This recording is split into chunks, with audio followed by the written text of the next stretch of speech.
Good morning बच्चों हमारा ये लेसन चल रहा है बंदर बाँट। इसकी हम आज एक्सरसाइज करेंगे। बच्चों इस एक्सरसाइज में आप लिखेंगे कुछ नहीं, ये केवल समझने के लिए है। इसको आप समझ लीजिए, ये डेली यूज़ की चीज़ें हैं, आप लोग रोज़ इन्हें यूज़ करते हैं। बच्चों मैं आपको बता रही हूँ पेज 69 पर, आप यहाँ पर भी देख सकते हैं फ़ोटो में, पेज 69 पर ये एक्सरसाइज है जिसके ऊपर लिखा है जूले। जिसके ऊपर लिखा है जूले, ये लिखा हुआ है यहाँ पर जूले। इसके आगे लिखा है लेह में लोग एक दूसरे से मिलने पर एक दूसरे को जूले कहते हैं। मिलने पर दोनों बिल्लियाँ एक दूसरे को नमस्ते कहती हैं। बच्चों हम एक दूसरे से मिलते हैं तो हम नमस्ते कहते हैं, गुड मॉर्निंग कहते हैं, गुड आफ्टरनून कहते हैं, गुड इवनिंग, गुड नाइट, या प्रणाम, या चरण स्पर्श, पैर छूं, कुछ इस तरह से हम अपने बड़ों को या छोटों को संबोधित करते हैं, नमस्ते करते हैं, अभिवादन करते हैं। बिल्लियाँ भी एक दूसरे को नमस्ते कहती हैं। तो बच्चों हमें क्या देखना है, हमसे क्या पूछा जा रहा है कि तुम इन लोगों को कैसे नमस्ते करते हो, इनके मिलने पर तुम इनसे क्या कहती हो, ये हमसे पूछा जा रहा है। तो बच्चों पहले मैं आपको बता दूं, इसमें लेह के बारे में आया है। तो लेह क्या है वो मैं आपको थोड़ा एक्सप्लेन करती हूँ, आप सब लोग सुनेंगे ध्यान से। बच्चों जैसे हमारा उत्तराखंड प्रदेश है जिसकी राजधानी देहरादून है, इसी तरह जो लद्दाख है वो भारत का एक प्रदेश है। ये मैंने लिख भी दिया है, इसको मैं सेंड कर दूँगी पेपर को। लद्दाख भारत का एक प्रदेश है।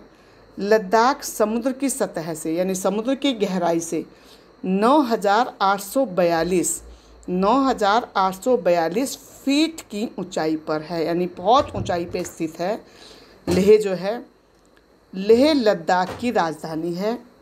लेह जो शहर है वो लद्दाख की राजधानी है और वहाँ का प्रमुख शहर है, यानी मुख्य शहर है वहाँ का, जिसके उत्तर में कराकोरम पर्वत और दर्रा है। जिसकी पहचान ये कि उसके उत्तर में कराकोरम पर्वत और दर्रा है। तो ये मैंने आपको लेह के बारे में बताया कि लेह क्या है, कहाँ पर है।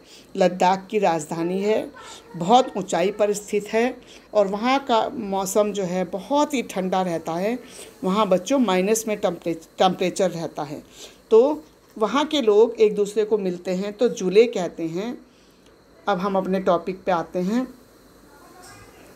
कि तुम एक दूसरे को मिलने पर क्या कहते हो। जैसे तुम्हारी सहेली या दोस्त से जब मिलते हो तो हम हेलो या हाय कहते हैं।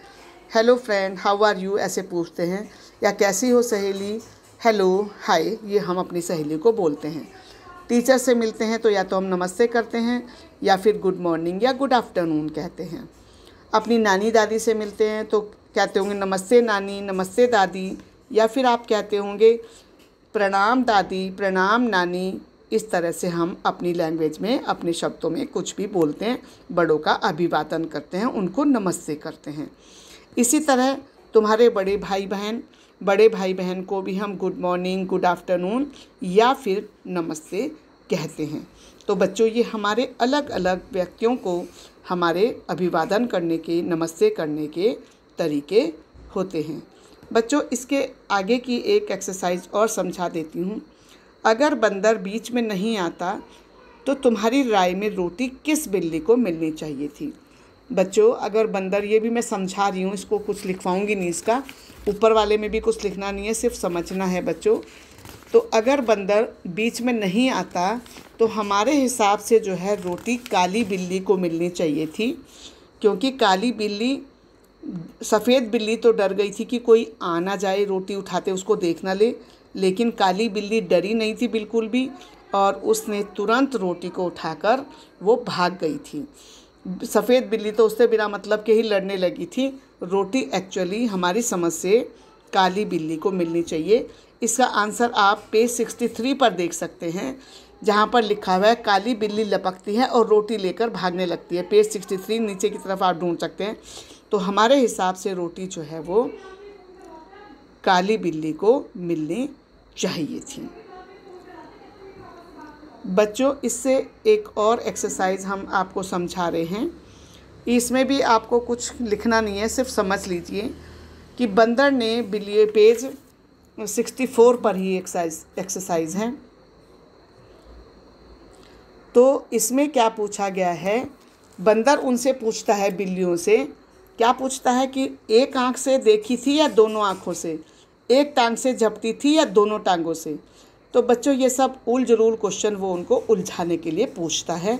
इन प्रश्नों को पूछने का कोई मतलब नहीं है, वो सिर्फ बिल्लियों को बरगलाने के लिए, बिल्लियों को उलझाने के लिए इस तरह के क्वेश्चन पूछता है। तो ये तीनों एक्सरसाइज मैंने आपको समझा दी हैं, इनको आप पढ़ लेंगे, वीडियो देख के समझ लेंगे, बाकी इसमें लिखना कुछ नहीं है।